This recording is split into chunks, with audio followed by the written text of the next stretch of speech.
ඉතින් සුබ දවසක් හැමෝටම වර්තමානයේ කවුරුත් දන්නවා බම්බලපිටිය දුම්රිය ස්ථානය සංවර්ධනය කෙරෙනවා බම්බලපිටියේ පල්ලියේ අනුග්‍රහය ඇතුව ක්ලීන් ශ්‍රී ලංකා වැඩසටහන යටතේ. ඉතින් කලිනුත් වීඩියෝ එකක් අරගෙන ඇවිල්ලා තියෙනවා. ඉතින් ඒකට හොඳ නරක අදහස් දක්වලා තියෙනවා අපේ වීඩියෝ එක බලපු අය. ඉතින් මේ පේන්නේ හවස් වරුවක සතියේ දිනවල හවස් වරුවක බම්බලපිටිය දුම්රිය ස්ථානයේ තත්ත්වය.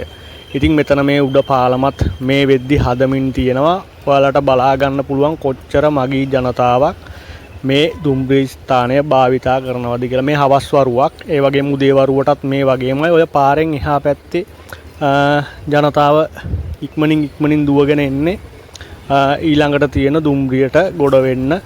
ඒ දුම්රිය එන්න කලින් ටිකට් එකක් ගන්න බලාගෙන. ඉතින් මෙතන මේ මන්තිරු 3-4ක පාරක් තියෙනවා. ඉතින් මේ පාරෙන් මේ පැත්තට පැන ගන්න ඕනේ. ඉතින් කොයිතරම් අවදානම් වැඩක්ද දුම්රියට එන්න ඕනේ වෙලාවට. ඒ වගේම මේ පාර පනින්න ඕනේ. ඉතින් මේ වගේ විශාල ගැටලුවක් මේ උඩ මගී පාලම නැතිකම නිසා මේ ජනතාව අත්විඳිනවා.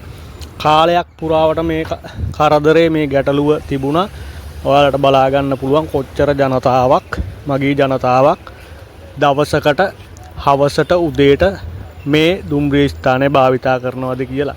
මේ දැන් හවස 4:05 වගේ වෙලාවේ මේ දුම්රියට ඉන්න ජනතාව තමයි ඔයාලා මේ දකින්නේ. ඉතින් මෙච්චර පිරිසක් මේ දුම්රිය ස්ථානය භාවිතා කරනවා.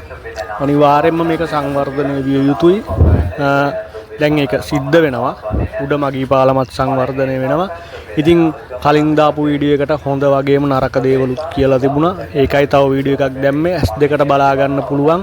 මේ දුම්රිය ස්ථානය පාවිච්චි කරලා නැති භාවිතා කරලා නැති එක දවසක්වත් මෙතෙන්ට ආපු නැති අය ඒ වගේ ප්‍රතිචාර දක්වන්න පුළුවන්. නමුත් එන මිනිස්සු දන්නවා මේ බම්බලපිටිය දුම්රිය ස්ථානය නවීකරණය වෙන එක, ඒ වගේම ගුවන් පාලම ඒ පාලම ආයේ නිර්මාණය කරන එක කොච්චර වටිනවද කියලා.